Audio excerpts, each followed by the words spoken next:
Welcome to Albuquerque Real Estate Talk, episode 487. This week, we're going to talk about owning real estate in your investment account, like a 401k, IRA, and how to do that. We're going to get into why are renters not buying homes.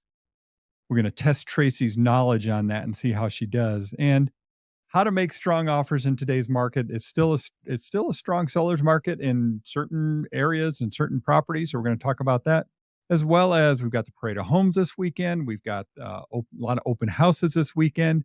And of course, we'll talk about whatever else comes up as we get along like we do every week. Welcome, Tracy.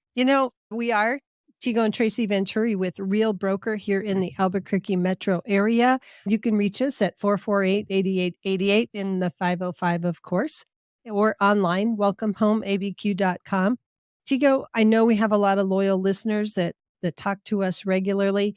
We talked about something last week on our show, on our podcast, about Zillow Zestimates, not Zillow's estimates, but Zillow's statistics across the country. And you had a question about that from one of our listeners. I don't know if I'd call it pushback, but so last week I did the Zillow data on what Zillow shows as home price appreciation for the entire market. And it's all homes, not just homes itself. So what Zillow does is, a lot of people know this, they put a value on every single property in the entire country.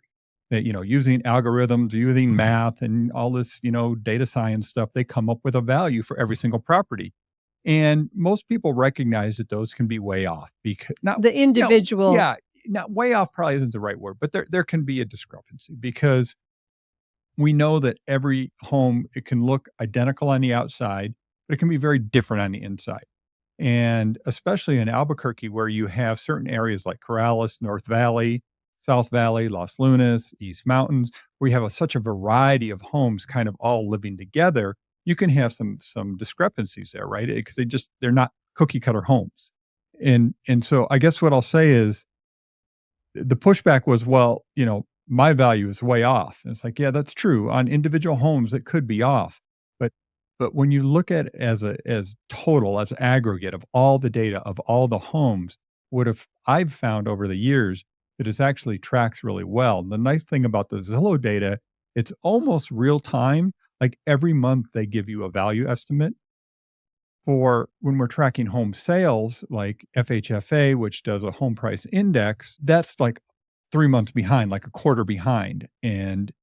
But what I found over the years is that it kind of matches up in the end. So you've said a lot of words, and for me, I'm like, too many words. I'm going, you like so many words. So really, welcome to our life. Yeah. What the real takeaway for me is, Zillow statisticians, they spend tons of money and have this big staff that do market statistics across the whole country. And overall, across the whole country, when they're looking at this month versus last year this month, it still correlates. Even if individual house prices aren't really spot on, they're all equally bad. And so the overall stats are still good. Yeah, to give you an idea, there's 402,000 residences in Metro Albuquerque area, right? Now, about 25% of those are rental units, but another about 70% are single family homes. And so they have a value on every single one of those properties. So they're using data on all of those properties, not just the one that's sold. All of them together kind of go up and down Exactly. together. And so that's where their statistics seem to be fairly valid when you're looking at them in the whole. And I will say, I didn't used to quote that data. I didn't used to put that data out there, because I needed a couple of years, literally a couple of years, to see if what they're predicting and what they put out there actually matches up with what happens when we get, like the Case-Shiller and some of these other home price index metrics. So there you go. So thank you for pushing back so we could give further words and clarification Lots of words. about the Zillow statistics, because it really wasn't individual homes. And yes, they can vary. Yeah. So we got that out of the way right away. But if you have questions or thoughts, things you'd like us to talk about on our podcast, let us know. We'd be happy to answer them. It's always great to hear from our listeners. Okay, so we just went down that road about 402,000 housing units in the Albuquerque area. Let me give you some more data on that, because one of these conversations that I was having on social media about, the housing crisis, if you will. I don't like that word, but this idea that there's a lot of people that just cannot afford to buy. Plus, rent's gone up, housing's gone up. We know that there's a housing affordability challenge in our market, and really, it's nationwide. But they were going, well, we don't even know how many homes there are. We don't even know how many homes are rented. I was like, well, no, actually, we do. And so I pulled the data. So I got the demographics or the census data, and there's 402,000 living units in the metro Albuquerque area.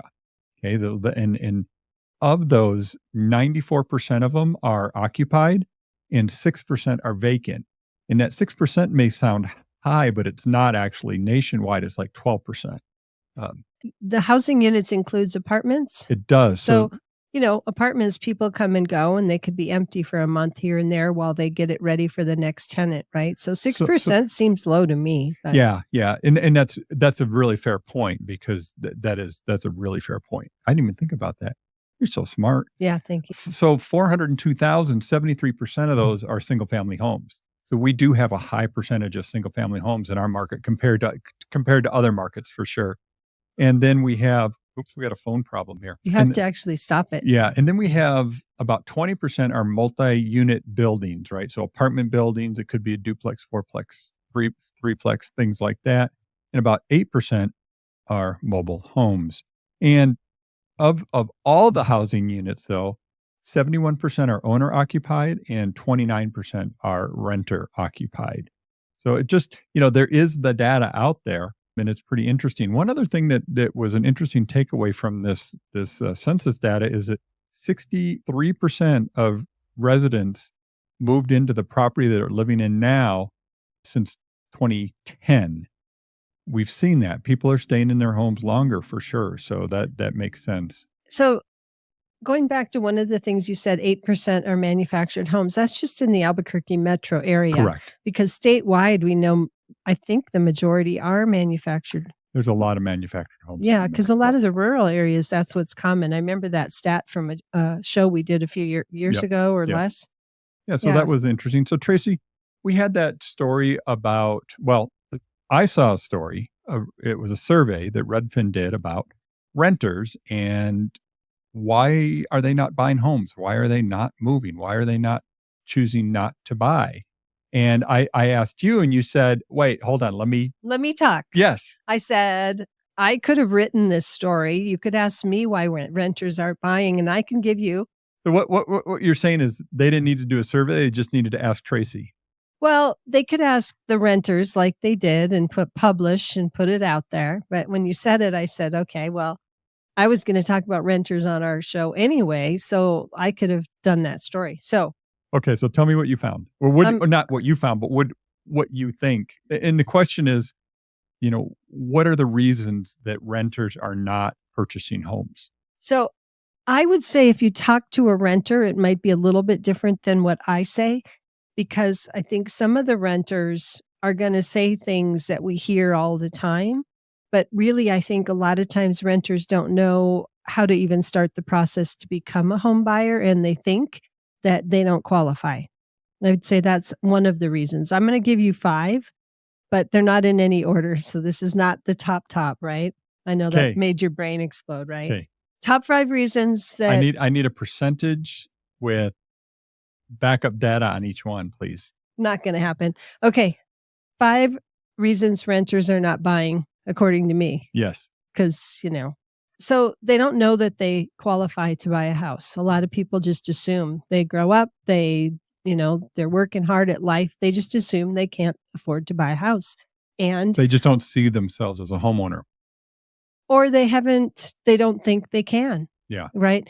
They don't know how to ask. They don't know who to ask. A lot of times when we don't know something, we go to Google instead of somebody that might be the authority, because we don't even know how to formulate the words to say, how does this happen? And Tego, I know you go to AI and you go to ChatGPT and all these things, and you say, hey, tell me the steps to buying a house, and you get a beautiful list. But that still isn't like how to go about talking to somebody about, hey, I don't really know. I've never bought a house, or I haven't bought a house in 30 years.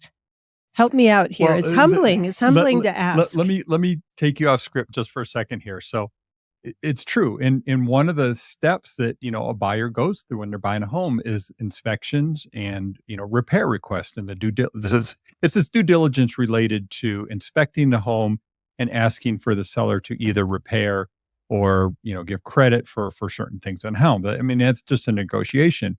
But here on our team, we were just putting together a flow chart to kind of document what that process looked like. And there's about 12 different steps and all these different variables that can happen just within that process of making repair requests to a seller from a buyer. So there you go, Tego, making all those possible renters say, oh my gosh, I can't become a homeowner because there's too many obstacles in the way. Anyway, so one was... But the point is, well, you know what the point is. The point is they need a real estate professional to help them navigate it. Yeah. So that's the first reason, but that's not the reason that they're not buying. So okay, why are they not buying? The first one I already said, they don't think they can. Yeah. Right? Okay. They don't know if they qualify. It's like scary to put your whole life out there and say, my credit score, I don't know, or I know I've had some lates, or I know my credit score might not be great. We've had people call and say, well, my credit score is not great. I don't think I can buy a house, but I want to check. And it turns out they have much better credit than they think, but they know they've had a few dings along the way, but it's still acceptable, right? Mm-hmm. Number two would be they don't think they can afford it based on income, outflow, their lifestyle. They just feel like I'm barely getting by with rent. But sometimes barely getting by with rent is actually makes you a buyer. That's similar to your first one, isn't it? They just don't know. Yeah. They just assume that they can't afford it. Yep. My third one is they don't think they'll be in the town or this area long enough to need to be a buyer, which is great. Yep. They should be renters if they're going to be here for a year, or their goal is to move to another city. Of course, we had that happen this year with one of our employees, right? Her goal was to move to Denver. And so she wasn't wanting to be a home buyer. Yeah. She just was like, oh, I'm happy renting because I'm not going to be in Albuquerque that long. And she lives in Denver now. Or they think they need a lot of money saved up to buy. People that listen to our radio show regularly, all of you know that you don't have to have a lot of money to buy necessarily. You need some stable income and a decent credit score. Or they may think they don't have the down payment. Right. And is that on your list? That's what they think they need a lot of money saved is. Yeah. I was trying to say it in terms people recognize versus how we talk as realtors sometimes. Of course. And people that listen, Tracy, just this week we had one of the local lenders that we've worked with for years talking about a program for first-time home buyers. And the traditional first-time home buyer programs. You mean the down payment assistance programs? Yeah. That are, yes, I'm sorry. The first-time home buyer program, which is a down payment assistance program. Exactly. The Mortgage Finance Authority program for New Mexico is a great program, but if you make too much money, you don't qualify. Well, this lender has a program for first-time home buyers that make more than the qualifying, limit for the FHA program or the MFA program. So anyway, there's options out there for people to get moving on a home. Okay, I'm going to jump to my fifth and final, even though I know there are others. These are my opinion of the top. They really can't afford to be a buyer. Yeah. And a lot of times that's credit. Their credit score is too low, or they don't have the stable job, the stable income. A lot of times you need to be in the same career field for 2 years with stable earnings for about 2 years to be able to be qualifying for a loan for a home.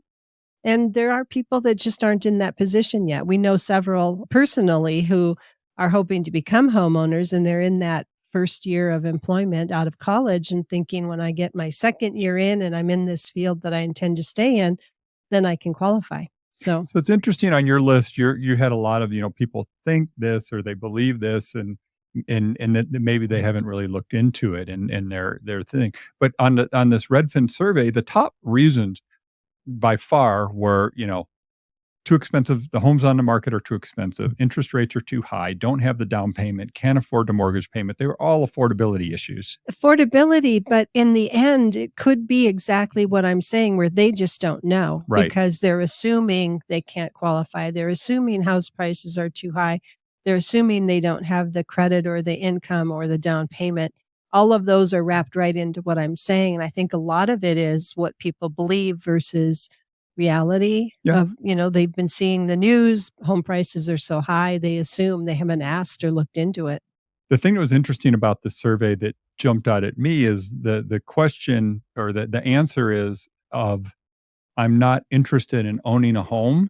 This is What percent was that? asking renters, was only 14%, which, you think about renters, a lot of them are kind of a younger generation, maybe, the millennial generation, right? And we were told, years ago by all the smart people that, millennials are never going to want to own homes. They're going to want to rent forever, and they're going to want to lease their car, and they're going to take Ubers, and they're not going to, want to own anything, and they're going to want flexibility. But the thing that's happened is, well, what do millennials want? They want to live in the suburbs. They want to own a home. Not every single one of them, but it wasn't this big shift in what people want as they matured in life. It's the same thing that us boomers wanted, the same thing that our Gen X's wanted, and now the millennials, for the most part, want the same thing. Yeah. And so of that 14% that said they don't want to own a home, some of those could be for my reason, which was they're not planning to be in the area where they live long enough to become a homeowner, right? You want me to say you're right, don't you? Again, yes. Yes. Okay. Yeah. Well, you're right. Yeah. You're right. No, that was it. It's interesting. It just, it's frustrating for people that do want to buy and do want to own right now, because the affordability is such a challenge. And we know that. And that's been a huge discussion that I've been following through, all these different people that are trying to find solutions. And there's a lot of people up and down the line, basically policymakers, that agree that affordability is one of the largest issues in our country right now, housing affordability, and not just, the ability to own, but also even, rent prices have gone up so much in the last, little bit, and just big appreciate. I mean, inflation, it's across the board, but housing has been a big contributor to all of the inflation. So this is a completely different topic, but similar tangent. So we have a colleague friend that owns a lot of apartment buildings that are not like tall skyscraper apartment buildings, but the kind that are kind of low, mom and pop, but they own quite a few of them. And what's interesting is they have kept their rents very, very stable and haven't done big increases or none at all over the last many years, because they have very stable tenants. And what's interesting is I was talking about their tenants, and it seems like a lot of their people, like you just said, a lot of renters are young. So I'm actually speaking to that. The population of his 72 doors or whatever is mostly older or retired people. And Fixed they just income. stay in those places forever. And he's fine with it or they're fine with it because turnover is costly.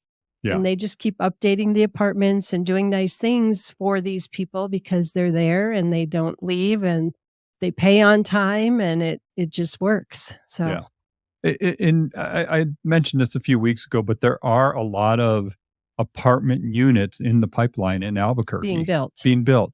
The thing about that is most of those are what's called class 4, class 5 properties, meaning they're higher end, nicer properties. They're not like luxury apartments. Yeah, they're luxury. They're nice. They're not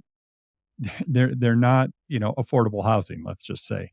And some people say, well, no, we need to just be building affordable housing. No, we need everything, because what happens is, you get these higher end places, which means people that are maybe in the mid-range places move up to the higher end, and the people in the lower end can move up to the mid-range, and that opens up the lower end. So we need everything. And then there's the economies of scale, where if for some reason we end up with too many higher priced apartments and people don't lease them, maybe that's what brings the rents down, right? Simple supply and demand. Supply and demand. So if they overbuild class 4, class 5, or whatever you call them, higher priced apartments for lease, and they can't get them leased, then they need to start doing incentives for people, right? Yeah. And they bring in more people. So that's the whole. My concern with what's going on with the apartments in Albuquerque right now is we are getting a good influx of units coming in here this year, next year, but then there might be a holdback because they don't want to overbuild, right? And then it's going to be that roller coaster, right, where we get maybe Right. too much, and then we don't have enough. And then, we get the building again and we get caught back up. It's Well, just the nature of the ebb and flow of it. totally. We can only hope that people that are in a lot of apartments now decide to move into new fancy ones and leave room in the other ones for people if they're a little more affordable. So, okay.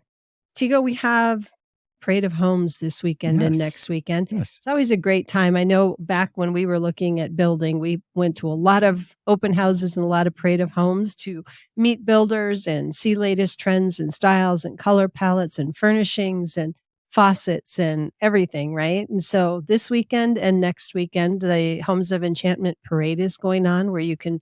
How many builders are There there? are 21 builders this year. And if you go to Homes of Enchantment Parade or just Google Parade of Homes Albuquerque, you'll find it. Yeah, And it that's shows easier. it's got the map, it's got the list of all the homes.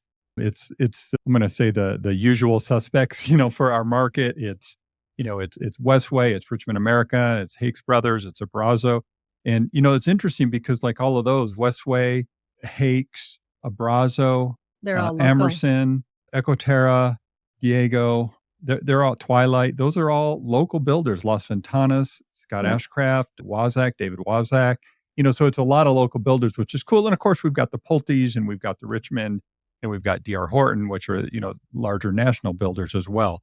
But it is good to see a lot of the local builders, just chugging along, building as fast as they can. Anyway, And good day out. Plus, there's lots of things to stop and see, in all over different parts of Albuquerque and different times on the weekend. There's growers markets, there's the downtown, there's the Los Ranchos on Saturday mornings, there's a Corrales growers market on Sunday mornings, there's one in the Heights. There's a variety of things. Plus, there's just, nice little wineries and brew pubs and places along the way. And it's nice to course. see things shifting, although the weather's not going to probably be as warm this weekend as it was. A little bit cooler moving in, but great to be out. I do want to highlight one property that's in the Parade of Homes this weekend, and it's out in Moriarty. And I say out in because, of course, we're here in Albuquerque, but Stillbrooks Homes. And we've been talked about this before, but it's we talk about the thing that there's no homes that you can buy that are new construction under 300,000. Well, okay, it's not no homes. There's a few. It's And about this is- 6. Yeah, and this is one of them. And what Stillbrook has, it has a 2-bedroom, 2-bath, 1,200, almost 1,300 square foot home for $250,000.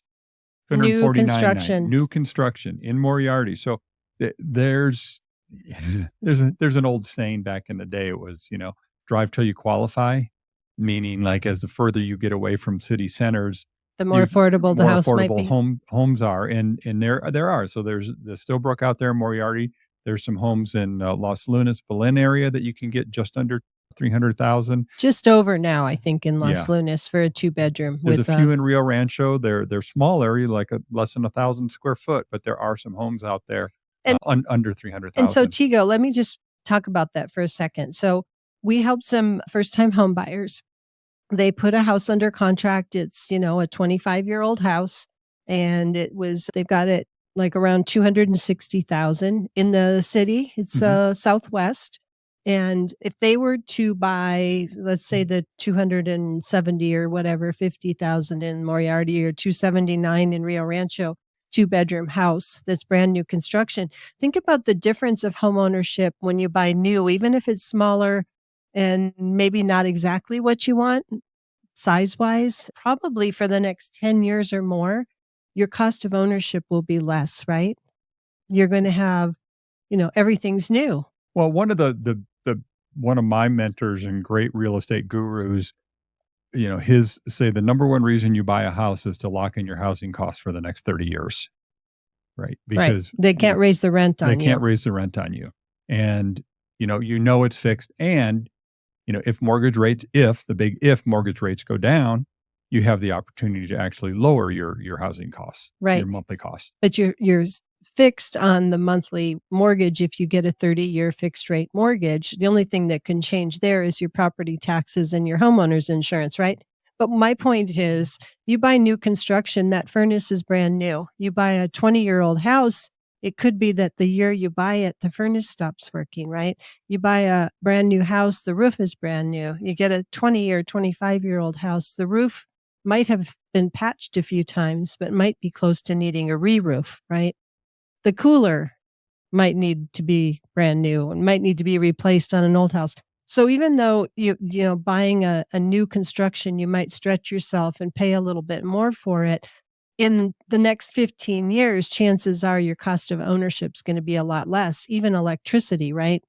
Just to heat and cool the house, because the insulation is probably a much higher quality on a new construction now than it was in the past. Yeah, and something I just want to say on that, there's always trade-offs, right? When you're purchasing a home, there's always trade-offs. There's always compromises. And so having a realtor, to be honest with you, on your side that knows what's going on and can help you kind of bounce these ideas back and off. It's like, back and forth, what's important, what's not important, what are the trade-offs you're willing to make, what are the trade-offs you're not willing to make. So, which goes into one of the topics we were going to talk about today. And I know we're pushing our half hour, but how to make strong offers is one of them. Yeah. So working with the real estate professional, I looked up some stats. There was another story about the top 4 reasons to work with a real estate professional. I went, well, these are all very self-serving. I can't honestly get on a podcast and quote that story because it was self-serving. But how to make strong offers is have a realtor helping you that's used to making a lot of offers, because not everybody's a busy realtor that has the opportunity to really be good at negotiation skills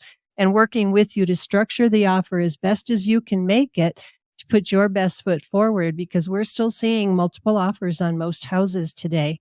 Any decent house? I would say most. I would say last time I looked, it was 50% of the homes are under contract within 9 days. Okay, so that means half of the homes are selling basically in a week when they come on the market. So that means there's a group of homes that are still in very high demand. And it's not all homes. And no, it's not. I did some market data for a potential home seller that I'm meeting within a couple of days. And I did the area stats of what houses are selling for, and the average sales price was 100.3% of list price. So there was, one below, and the others were either at full price or above full price. So they may not have gotten competing offers, multiple offers, but they're still getting top dollar for their homes. So just have to be ready for that. But working with a realtor on the buy side to really, help you make sure that you're putting the best foot forward.